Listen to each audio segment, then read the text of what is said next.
Aloha, everybody, and welcome back to our monthly third Thursday, sort of. Having said that, I think we will, our next third Thursday will be happening in August. That's our next planned third Thursday. So we're taking a break for the month of July. But we're really happy that you've joined us for the June installment of our virtual third Thursday. And really looking forward to a great set of presentations and some good discussion today as well. I'd like to call on Mel Peneyra, who is our instructor development manager. She works with all of our instructors. She keeps us humming on the training side, and also works closely with our two speakers who happen to be NDPTC instructors. So Mel, if you would like to take over, please. Thanks. All right. Could you change it to the next slide, please? So thank you, Russell. Well, I'm super excited to introduce our two instructors. You can see here on the slide, they both have extensive experience in education in the fields that they lead. But as NDPTC instructors, they do leverage their subject matter expertise to bring all of our courses to life. Not only that, they deliver in a way that many other people can relate, all while keeping all of our participants engaged and happy. So let us welcome Dr. Jeff Rubin and Dr. Monica Gowan. Thanks, Mel. Thanks. Okay, am I set to share my screen?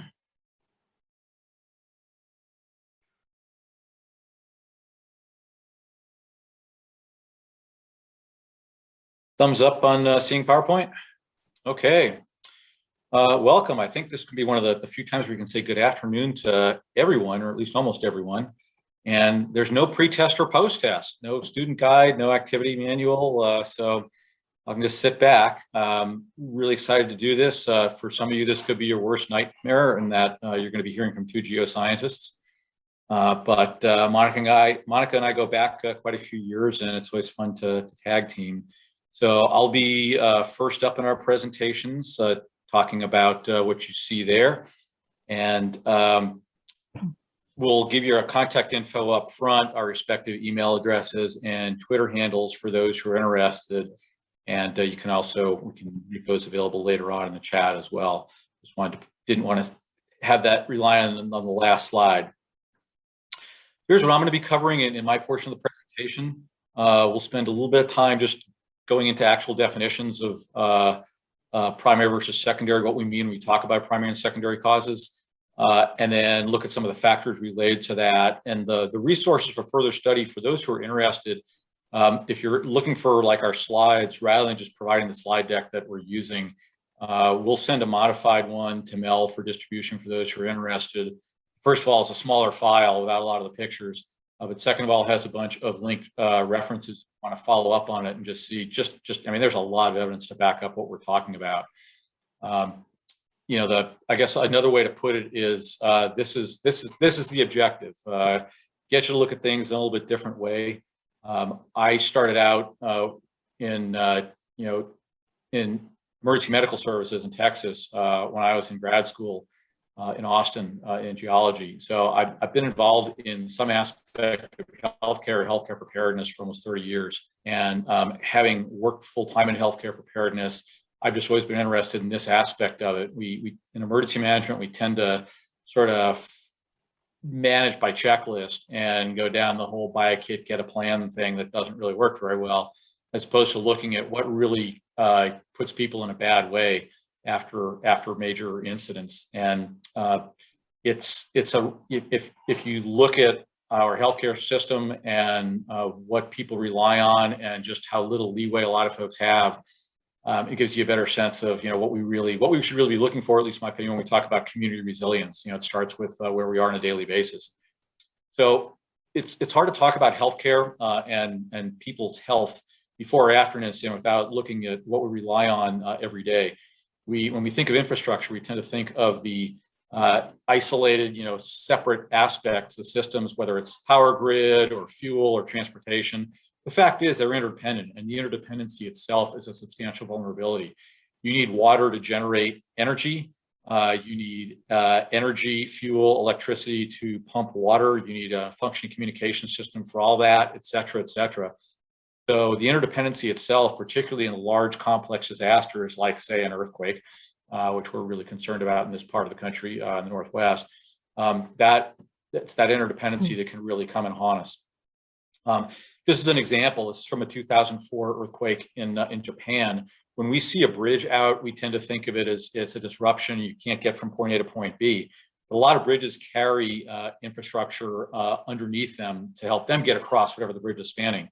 So here you see telecommunications, electrical power, water, wastewater, natural gas, all in a collapsed bridge. So that means if you lose a bridge, you may very well have disrupted not just the ability for people to cross at that point, but a much larger swath of the population who now just got a lot of their daily lifelines cut. And when you're trying to make your infrastructure more resilient, if it's not hardened against this, like an earthquake country, if you don't have flexible conduits and some slack in your cables, then you may get your bridges rebuilt. It's take a long time to restore all the different infrastructure that was cut. And the effects are huge. This is after Hurricane Maria in Puerto Rico in 2017. And, losing power affects everything. You can't pump fuel like in that gas station. You can't control any intersections because all the traffic lights are on electrical power and none of them have backup power pretty much anywhere in the country, as well as all of our refrigeration, telecommunications, et cetera. This is a pretty well circulated photograph, satellite image from at that point, the new GOES satellite, showing Puerto Rico before and after Hurricane Maria hit at night. You can just see the enormous impact. And remember, it's not just the power grid, it's everything that relies on the power grid. This was Texas Houston after Hurricane Harvey. And this is a hospital, and the hospital itself came through pretty well, but a hospital can be standing and doing great if it's become an island because of flooding and people can't get to or from, then that's the same as not having a hospital at all. And that's a really big impact for people, not just who have emergent problems, but for folks who rely on outpatient services. Likewise, you can have a hospital that just gets absolutely devastated. This is St. John's Hospital in Joplin, Missouri, after it literally had an F5 go through from one side to the other. And the stories of people, this is what it's like to share a hospital corridor with an F5. You just don't get that very often. Considerations that just never come into your planning in a million years if it hadn't happened. We moved all these folks out of the rooms, but it never occurred to us that we would have the tornado in the corridor with us. So everybody who had an IV had it ripped out of their arm. Those IV poles became javelins. So now we're dodging the debris and we're having to do emergency bleeding control on all these people who had IVs in their arms. The helicopter, by the way, didn't crash. It was on the helipad unoccupied and it got destroyed. That hospital was destroyed. That was the largest hospital, full service acute care hospital for Joplin, Missouri. And it ended up not being rebuilt. And in case you think that's a one-off, this is the photo I used in my title slide. That's the Winston Medical Center in Mississippi after it got hit by an F5. Moore, Oklahoma, their medical center, same thing. And these have huge impacts on the community beyond just being a structure and a place where there are sick people and a source of employment. It's a really essential resource for the community. And we have our, the evacuation component. You can put in the chat or do a thumbs up or whatever for those if you've ever spent a night in an emergency shelter. I spent a couple, once as shelter staff, once as part of a wildland task force in Texas. We traveled all day to get to, at that point, the worst wildfire in the history of the state, and ended up bedding down in a shelter about 20 miles from where we were going with all the people who've been evacuated from that same fire. And as you can see from the picture, great, the privacy, no problem. It's really quiet, really comfortable bed. And in the morning, coffee just the way you like it, breakfast to order. I mean, there's a reason that emergency shelters are a resource of last resort. And shelters have people in them. So as we're evacuating people, particularly if it's a dependent population, it's not just moving them out, but what's going to be waiting for them on the other end. You have to have dedicated resources. You have to have something that can handle that. We talk about this a little bit in a couple of our different classes, including one I just taught earlier this week, the EVAC class. But this is a full-scale nursing home evacuation exercise that I put together quite a few years ago. And I've also had the pleasure of doing a full-scale real-life evacuation of a nursing home. And you know, it's not just getting them out; it's making sure that there's someone waiting for them on the other end. Ideally, a familiar face with their medication records, so that the first thing they see is a familiar face, and don't have a disruption in their routine, which is really important. So it's a two-way thing. I'm not going to ask you to actually answer this. This is more a thought question, but think about how you would do under these circumstances. You lose your primary power for up to a week or a week to a month or more. Not a lot of fuel. So if you're relying on pumps to do well water, wastewater, or fuel generators, you know, that's a finite commodity. And if your generators are on natural gas or, you know, propane as a backup, the propane manufacturing and supply chain is completely different from diesel and gasoline, and it's a lot harder to come by, especially if you're in an isolated area. Water, wastewater not working, all these systems that we rely on not working, transportation disrupted. Think about how that's going to work for you, because that's, if you've never experienced it or never thought about it, it's really hard to simulate that level of disruption. So having set the stage, we'll take a look at what actually kills people in disasters. For our definition, the primary causes are something directly determined by the event. So if it's a hurricane, struck by wind-blown debris, killed by the storm surge, et cetera, earthquake, building collapse, or struck by debris, or entrapment, disease in a pandemic, environmental impact, so like a really bad heat wave, cold wave, chemical exposure, et cetera, wildfire. Secondary is something that the primary event exacerbates, even though it may not directly cause. And I'll go into each of those bullets into more detail, and Monica will handle that last bullet in particular detail in her part of the presentation. So the pre-existing medical conditions are a really big deal. We see this all the time. There's tons of evidence to support this, lots of case studies, lots of more general population studies.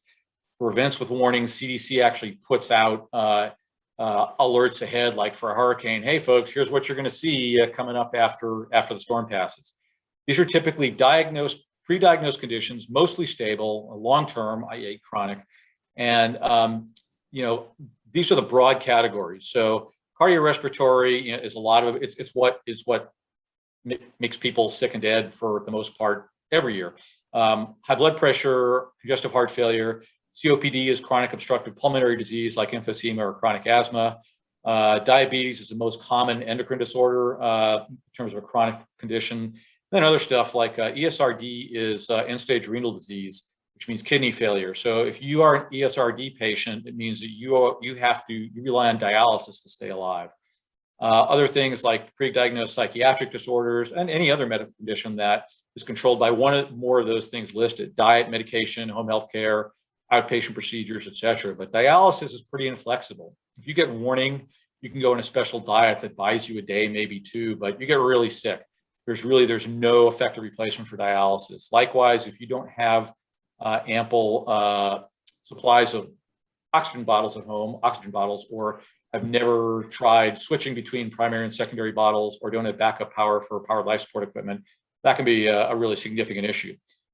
This is common to not just disasters, but just 12 to 24-hour disruptions. If you have an extended power outage, or like we had a bad snowstorm, at least for Oregon, where people were snowed in for a while, it didn't take long for the fire district I used to work for say, hey, can you deliver a spare oxygen bottle? Or we're on powered life support equipment, we need a spare suction unit. We had 27 fire stations to protect over 500,000 people. That's not, the math is not in your favor for that. And the last point on there is this kind of sickness and illness, death and injury is really difficult to attribute to the cause. So you typically get a lot of undercounting, underappreciation of the effect. So while there's a lot of political discussion and even research discussion about counting the deaths from Hurricane Maria in Puerto Rico, it's really, that happens pretty much every incident like that. It's really hard to do. It is rarely ever a conscious effort to suppress data. Environmental impact comes down to just loss of control over your environment. So whether it's you can't either don't have shelter or you don't have HVAC, so you're unprotected from heat or cold or rain.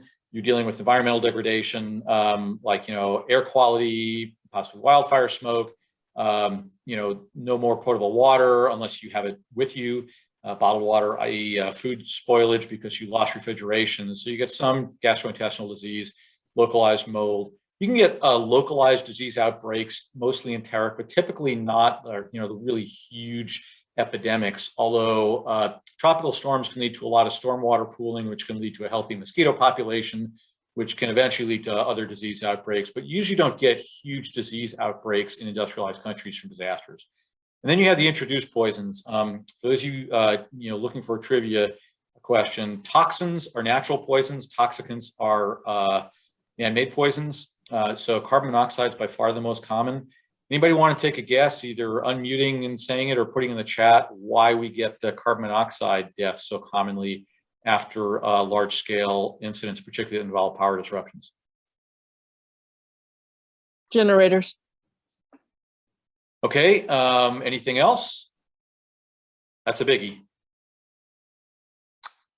If they're in their car, sometimes in the winter, if the exhaust pipe is backed up, it gets in their car.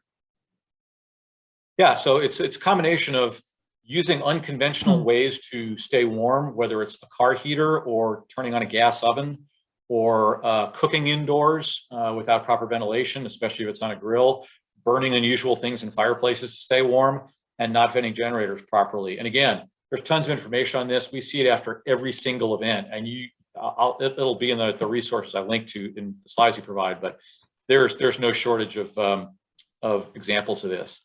The secondary trauma are just injuries related to recovery, repair, falls, orthopedic injuries, electrocution, fires, a lot of motor vehicle collisions because we've lost the traffic control signals and maybe even stop signs or navigational tools.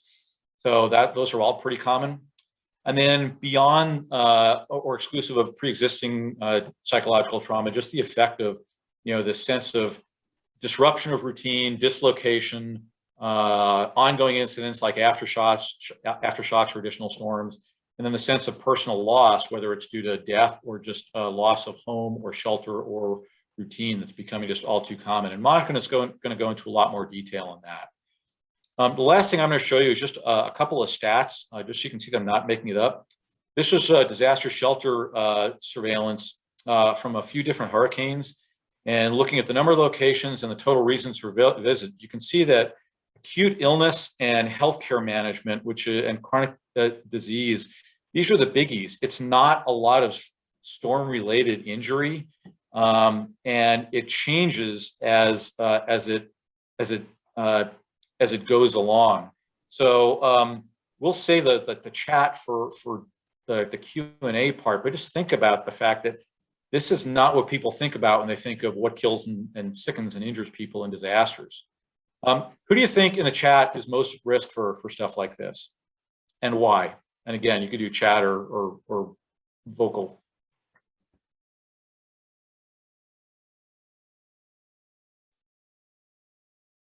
Who's Elderly. most at risk? Okay, Elderly. Who else? Access and functional needs. Yeah, pretty much. Yeah, the people at society's margins, the folks we tend to think of as vulnerable populations, are always going to be more vulnerable, whether it's lack of healthcare access, lack of means, no reserve for medications, et cetera. And there's a reason that this is predictable and recurrent, and also a pretty good indication of community resilience. If you didn't have really good access beforehand, it's not going to work great. Disasters don't make it better. This is just a graphical thing. You can see the green is chronic conditions for a particular shelter in Manatí in Puerto Rico after Maria. You can see particularly a lot of exacerbated chronic conditions in the first couple of weeks. Infection, including respiratory infections as it goes on. Not a lot of direct injuries, and other things from long-term either exposure to bad water or less than ideal living conditions, psychiatric, kind of up and down. It's just a single shelter, but it's pretty consistent. And just the last thing I'll leave you with is this just came out in March from Morbidity and Mortality Weekly Reports from CDC. This is just the percentage of the population by age, race and ethnicity in the US in 2019. And you can see that, those who are not in good health, this is your starting point. This is your baseline when you're talking about susceptible populations and community resilience. This is where you are, your benchmark, and it's not going to suddenly get better. So if we can't address that on a regular basis, we know what we're going to be dealing with in disasters, and we see it all the time. I'll skip the gentrification piece for now. We talk about that in recovery. I don't want to take Monica's time, but just consider when we recover how the idea is not trying to simply perpetuate the same things that led to that disaster and vulnerability in the first place. Thank you, Jeff. I'll launch here. And if I could have a thumbs up that you can see it. Monica, try right click on the slide and then turn off presenter notes. I think it's just pulling that up. Either that or toggle between preview and presentation. I think I need to expand this here. Just stand by.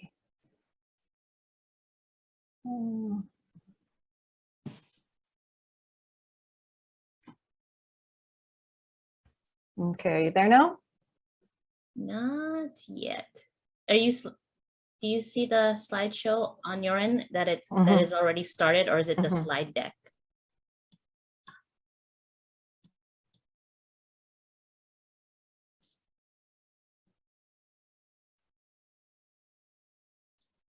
Well, let's see. Do you want me to? I can run it from my end if you want. Yeah, that'd be great. We can run it on our end if you want to. It's funny, hiccups happen. Hey Mel, why don't y'all run on your end? You have a more reliable connection. Yeah, of course. We have Nate. Can you launch that PowerPoint? Had a few Zoom problems earlier. I think Lydia, our host, got booted off, and I was having unstable internet as well. So I feel everybody's pain. Okay, so you have the title slide right now. Hang tight. Okay.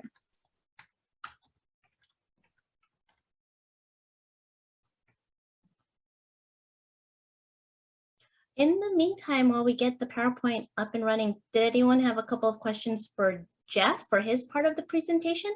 We can get those answered.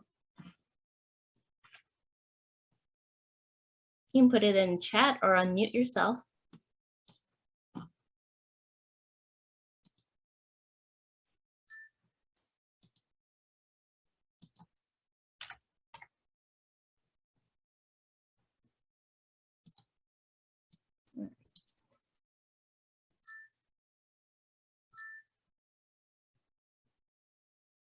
Then Monica, once it's launched, you can request access on the top.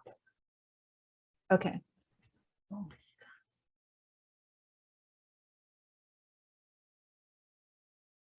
Nate, could you share the PowerPoint in full screen?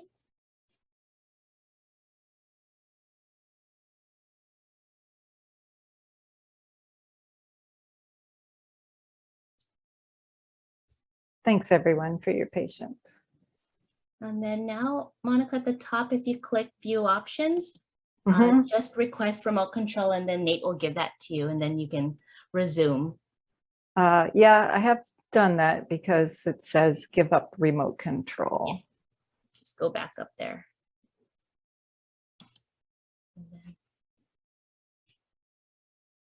And then if you guys want to put questions in the chat, we'll make sure those are answered after the presentation. So you guys can get more information.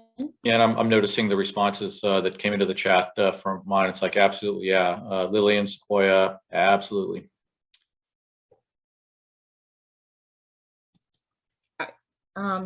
Did you request the access, Monica, on the top? I did. I think I'm advancing. Yep. Okay, perfect. No, Yep. not. Yes. Yeah. Perfect. Great. Two more. One more. There we go. thanks again, everyone, for your patience. And welcome. It's wonderful to see so many people joining us here from all different time zones. And good evening to those of you on the East Coast.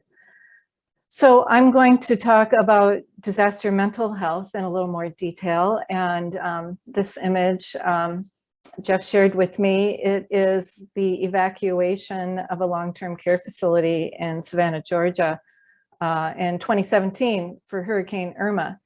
And I would encourage you to think about this as the beginning of a particular journey that everyone is going to take. And the experience that they're going to have is ahead and unknown, but it's going to have an impact on them. And the question is how do we help people as they navigate through this transition? So I'm going to cover three separate objectives for you here. I'm going to talk about psychosocial impacts related to disasters. I'm not going to talk about it from a pathological standpoint. I'm not a clinical psychologist, but thinking about it a little bit more from a behavioral health perspective and the kinds of things that people face when they endure adversity and hardship. And then I'm going to do a very broad brush overview of post-traumatic growth and the concept of an adaptation mindset. And then I'm going to focus on showing you some various tools that are available to support people in their disaster recovery. So in terms of the impacts of disasters, in Jeff's previous slide, he talked about primary and secondary impacts and had some images of infrastructure and talking about things like falls and injuries that can happen as a result of it. And here, what I would like you to think about is what it's like from an experiential standpoint for the person that's just gone through a disaster. And they are going to be coping with direct losses, and their world has changed, and their world may have changed to such an extent that they are going to have to go forward in a new normal. And then in terms of secondary impacts, we'll discuss various cascading impacts, and some of you might have been here for the third Thursday last October on cascading impacts in the COVID era.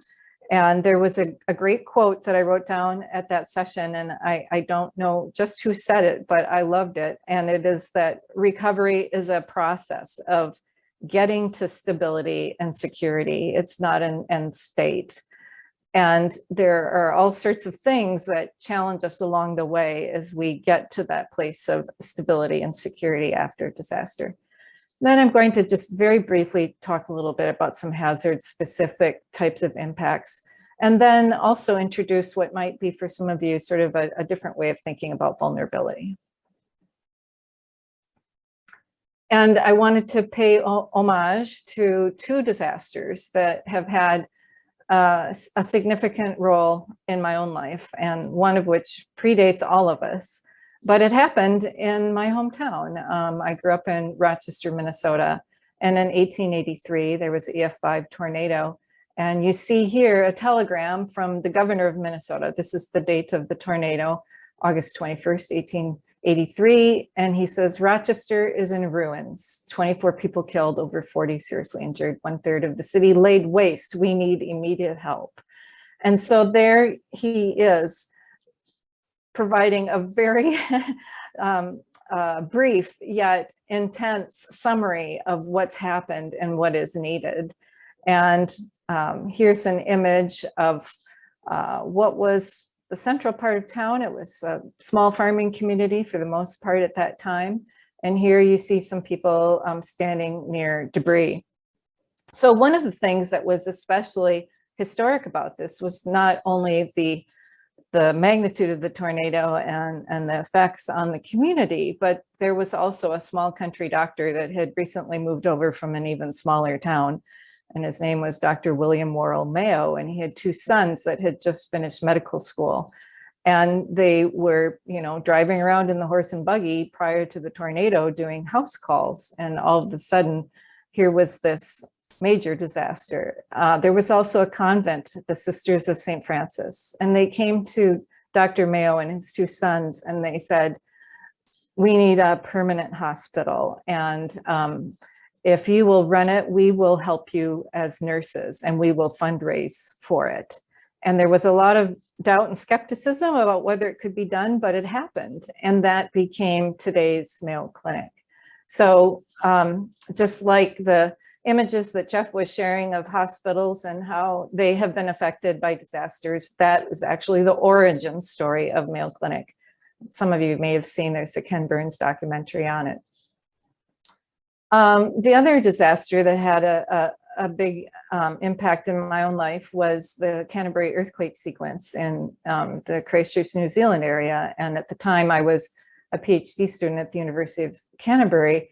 And I chose images here of libraries because they have a special place in my heart. And granted, libraries and liquor stores, bottle shops, grocery stores, they make really dramatic disaster imagery because everything falls off the shelves and the shelves fall over. However, libraries really represent a sense of community. And this is the Central Library at the university. And then these are some pictures I took from two little branch libraries that I used to love to frequent. And you can see the unreinforced masonry collapse here on this entry. That was public toilets, and that was the entry to the Sumner Library. And then over here, this was the St. Martin's Library, another little tiny place, but both of these were community hubs for these suburbs. And they have such a vital role in recovery. And I think that during the pandemic, we've maybe gotten our own experience of how much we miss our libraries and what a central role they play in community connectedness, community resilience, and in recovery. So back to primary impacts here for a minute. Think of the direct losses as losses that one experiences when someone in your life is gone. A place that you used to go to, that you knew and loved, where you gathered with people, is not there anymore. Maybe you've had material loss or a specific event. Maybe it's sporting events, and we've had that experience during the pandemic as well. And so there are adjustments that have to go along with dealing with these direct losses. And then there is the new normal that might be because of a disability that is an outgrowth of an injury from a disaster, being dislocated from your home. Maybe that could be in a temporary shelter, or maybe it's more permanent where you need to go to a different town.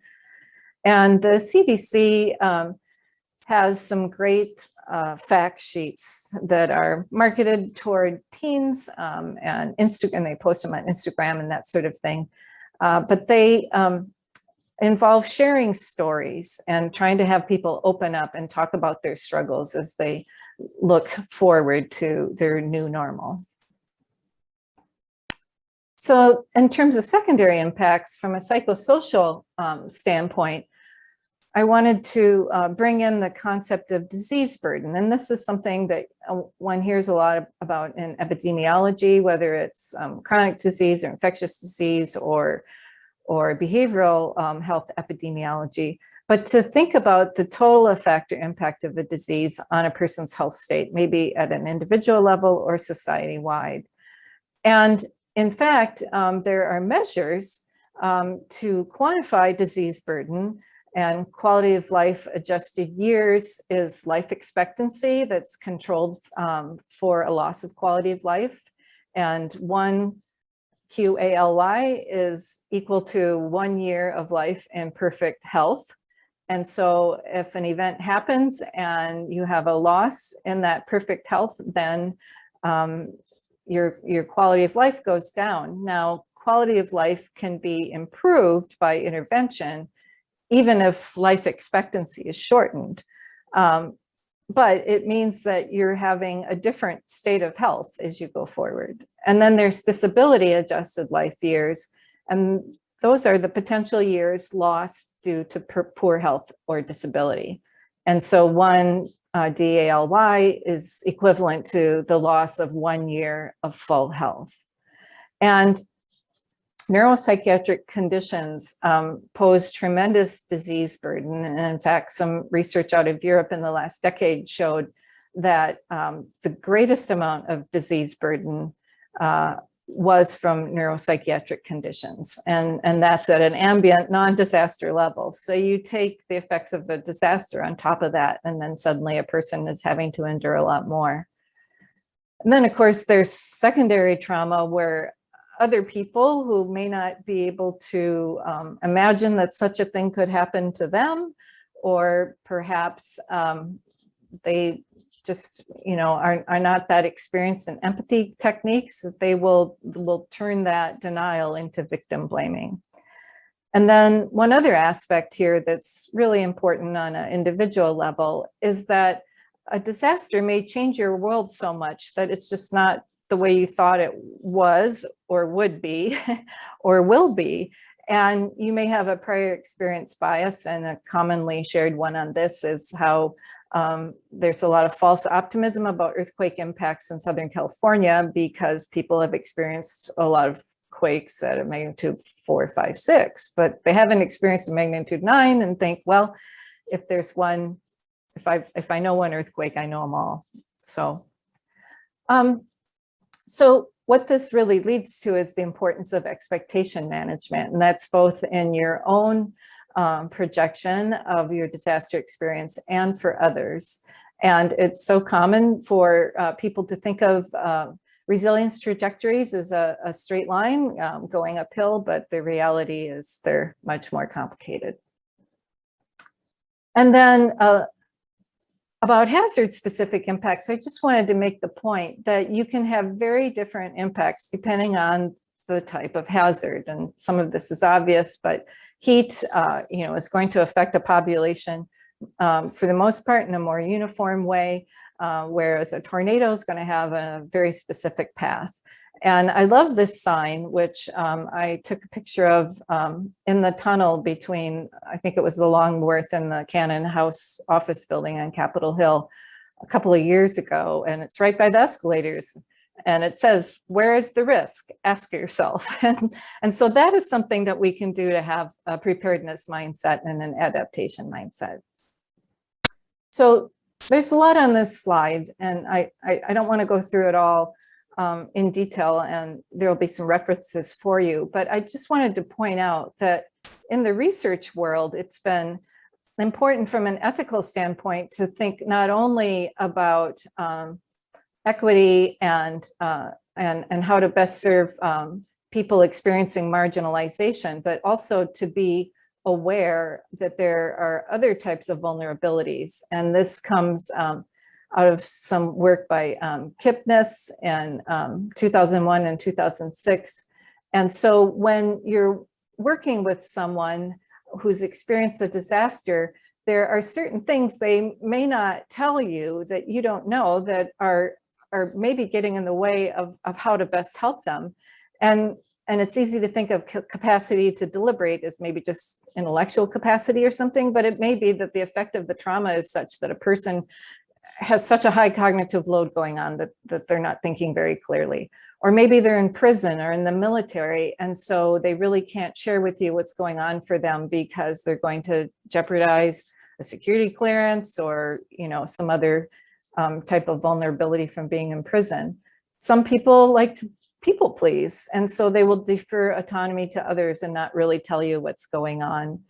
Others are vulnerable because they may have a pre-existing condition, and if there's no treatment for it, then they're more vulnerable. And then these last two really relate to whether people are on the same playing field. Do they have a car to get places? Do they have money to make rent and that sort of thing? Let's see. Oh, I was going to go back for a second there. Oh, instead I went forward by 2. Let's see if I can do that. I right click. Well, I just wanted to highlight in that circle that had the individual and the family in the center, and then the concentric circles going out about local, state, and federal government. we tend to think of emergency management in this very linear hierarchical way, but for the person, they're at the center and they are living within their community and then within these jurisdictions. And so it's a nice segue to here, because thinking about person-centered disaster recovery, and there are many tools out there, SPRs for skills for psychological recovery, and resources. A lot's been done by the DA for decades, and then trauma-informed care is about thinking, you know, it's not what's wrong with you, it's what happened to you. And then quality of life and recovery tools here, I'm going to go into each of these quickly. So I wanted to share about the Beacon project, because it's something that I had the opportunity to come in on just after one of the first major papers was published. And it's the idea that when you are encountering people with all of these different types of vulnerabilities and you're trying to figure out how to best help them, you want to make sure, you know, you get to the heart of the matter of what's going on for them.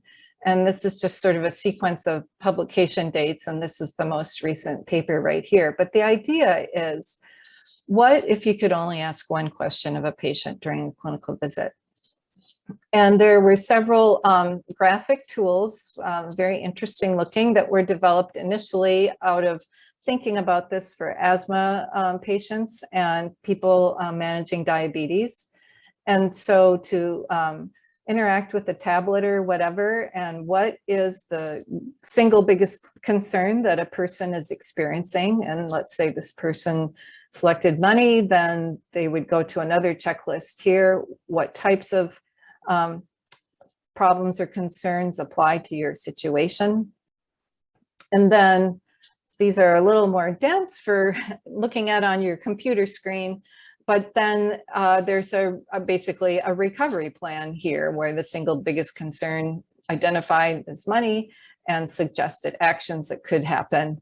And then also, you know, these can be correlated with self-reported health status and how people are doing over time on various domains of quality of life. On a more in-depth one-on-one basis, there's also using sort of a Stephen Covey 7 Habits of Highly Successful People matrix. Where are you going to focus on your strategies? You want to focus on trying to develop coping strategies for things which you have very low control, but they have a very high impact on your life. Just moving along here in the interest of time, so we have some time for discussion. I'm a member of the Minnesota Medical Reserve Corps, and one of the things that they do is SPR training and implementation. And now take a look here at this checklist that comes from SAMHSA and the National Center for PTSD at the VA. Once again, here's a variety of different types of problem areas, and how much of a problem is it? So same kind of concept. What's your greatest concern? How big of a concern is it? And then from there, being able to look at how to best develop skills and direct a person toward resources to move beyond the situation that they're in. I adapted some of the Beacon project ideas to some work I was doing while I was teaching at Central Washington University and Western Washington University with students, where I started out just having students write down on a note card, what's your greatest concern? And I put it in the context of a Cascadia zone subduction zone megaquake. What do they know? What do they know about the risk and consequences? What is one of their biggest concerns? And what kind of protective steps have you taken? And so students would address these questions privately, and then pair and share with another student to try and talk about their biggest concerns and some strategies. So I love to end a a story with the Princess Bride slide. And here's Mandy Patinkin with his famous networking meme. And the idea that it's so vital for us to be able to manage our expectations. And I've got a quote here from Mike Osterholm at the University of Minnesota Center for Infectious Disease Research and Policy. He gave a talk last December where in a COVID context, he was saying, we can't guarantee safe, but we can guarantee safer. So the more we can do to manage expectations and really help understand what someone's greatest concern is, the better chance we're going to have to helping them get on to thriving. Right. And so now we've got a good 10, 12 minutes, and we wanted to open it up for any questions that you might have on anything that Jeff or I discussed. And then if you also wanted to share what your own greatest concern is and protective steps that you might have taken. All right, so I think we're going to, the slide says breakout, but we're going to stay all together here, and let's open it up for discussion. Monica, could you stop your screen share, please? I just gave up remote control. That's right, you're not sharing. There we go. Thank you. People's faces.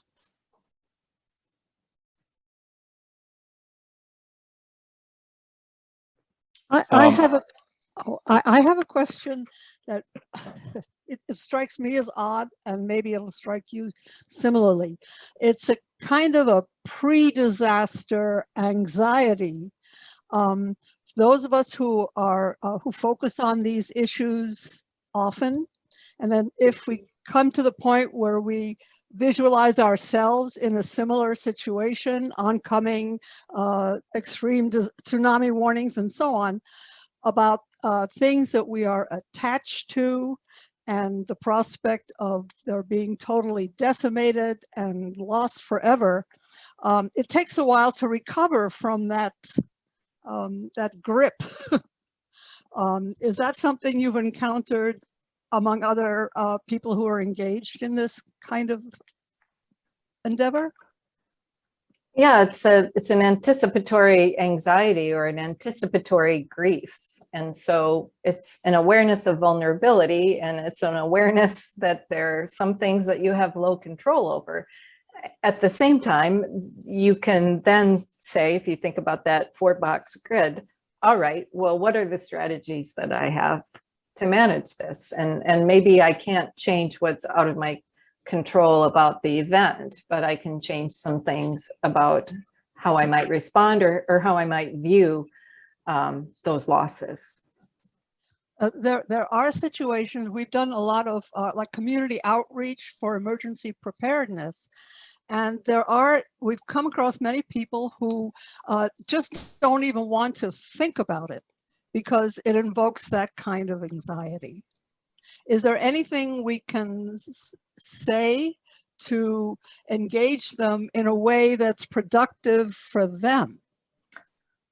So I guess I have one other thought on that, and it brings me back to a popular science book that was written by Amanda Ripley called, I think it's called The Unthinkable. Someone can correct me in the chat if that's not exactly the title. But the point is that people can actually cope with the unthinkable if they understand why. So for example, if you understand why it's important to put your mask on the airplane before you put it on the child sitting next to you, if you understand that's because if you don't, you're going to pass out and you won't be able to help the child, then you do it. You're like, oh, now I get it. But no one told me that before.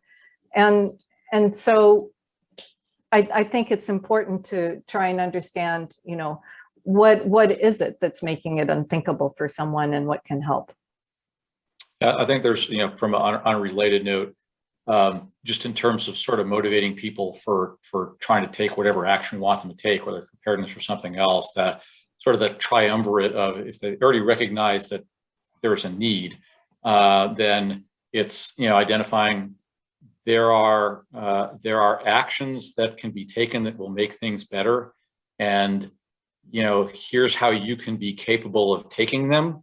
And if you do, then you'll put yourself in a better situation, maybe a little bit at a time rather than trying to tackle everything all at once. The bigger challenge is, even if people are motivated, most folks, they're willing to do one, maybe two things, that single action model. And it's really hard to ask people, well, easy to ask. It's hard to get people to commit to a long-term process or something. It really doesn't have an end like preparedness, which is why so much of emergency management has landed on that buy a kit, even though getting a over-the-counter prefab kit really doesn't do much except help the bottom line of the people who are selling the kits. Yeah. I did want to respond to a question in the chat about evacuations. So I posted a National Academies paper about evac and sheltering during the pandemic, but I think what we're going to see this summer, last summer we had a lot of empty hotels, and we were able, I know in Oregon, we were able to use vacant hotels for, at least for some shelters, in lieu of congregate emergency sheltering. Likewise, instead of congregate homeless shelters, we were using hotels for that. Dispersing a dependent population creates problems of its own. I don't know what we're going to see this summer, where we have to do evacuations and you have the mixed population of some vaccinated, some not. Everyone's tired of the masks. Hey, we were just reopening. But that National Academies guidance just came out pretty recently, and that's probably the best single reference I'd look at.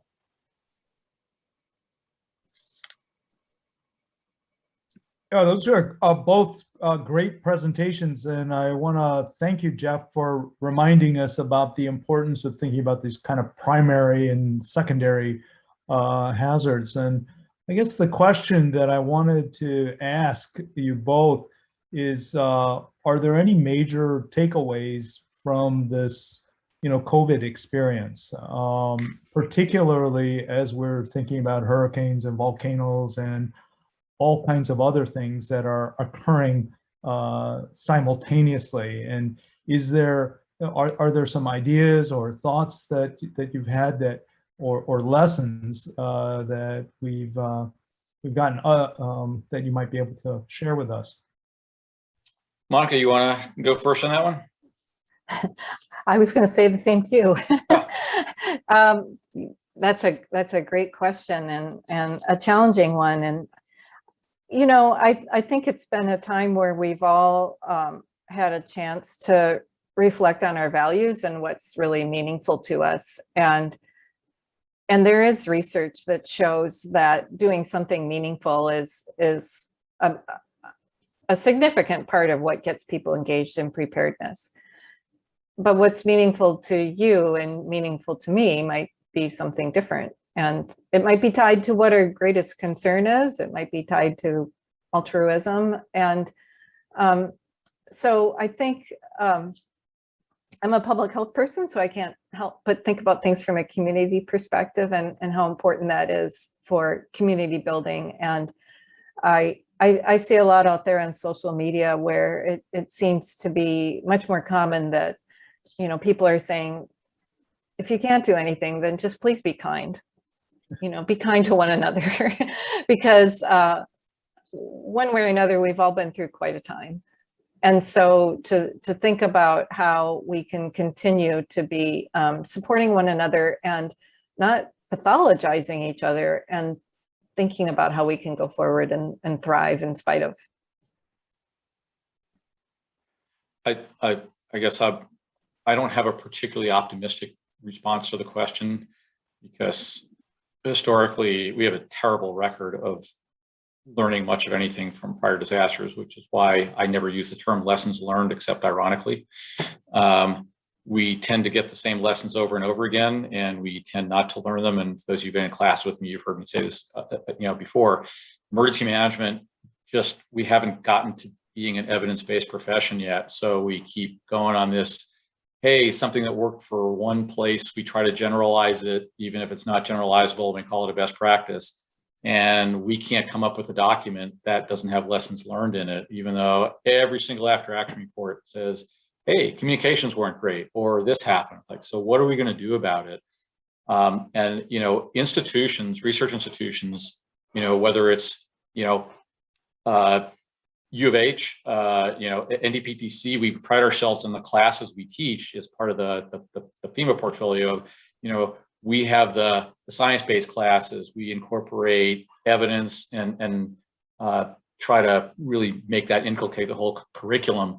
But that's more the exception than the rule. I think for those who are doing research, it's actively seeking ways to engage with practitioners, and it's on the practitioners as well. Changing the mindset of it's all about incident command or it's all about preparedness and response, which is what emergency management really does and what most training and exercises and budgets are based on, and paying more attention to what we rarely endow to the extent that we should, which is mitigation and recovery, which just really determines the health of communities. I spent over 20 years in pandemic planning, and while no one thought it was going to be exactly the way it was, and there are only a number of cascading effects you can predict, we sure knew there was going to be some type of respiratory disease pandemic at some point, and we still got caught flat-footed. Most governments at every level don't invest sufficiently in public health, and I can see the whole thing happening again in a few years. I think we've taken some of the wrong lessons about stockpiling ventilators, which was never really a great solution. On the other hand, I think we've seen firsthand almost every region has had to experience real life crisis care. Allocation, which was largely theoretical in the past, and we've been able to refine a lot of the crisis care guidance that we've put together. So to that extent, I think it's useful, but we tend to have a short memory. We tend to look at what's right in front of us rather than focusing on what's down the road. Probably was not a really happy note to end on, but you asked.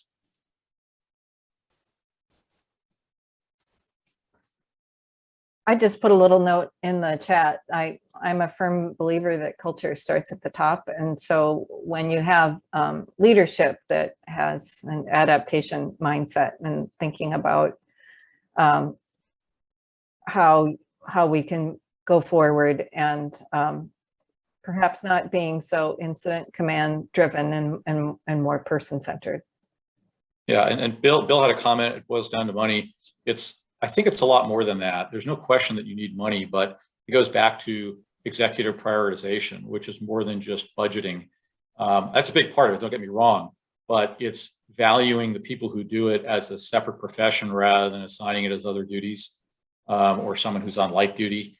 And as we've demonstrated, you can spend a lot of money on things and still be woefully unprepared. And in fact, if you look at a lot of the indices that assess national and global health security and health preparedness, those are under review because, by those, the US and the UK were at the top of the heap, and we saw how well that worked. So I think we need to look more at how systems actually work rather than, checking the boxes by things like plans or budget. All those are important, but I think we've demonstrated that they may be necessary, but they're a long way from being sufficient. Well, on behalf of all of us, I want to thank you for a great presentation and also for all the really excellent work and commitment that you have in terms of working and helping us to build resilient communities. And so once again, thank you so very much. And I hope sooner rather than later, we can do this in person rather than just by Zoom. But once again, thank you very much for a very thoughtful and important presentation that you gave today.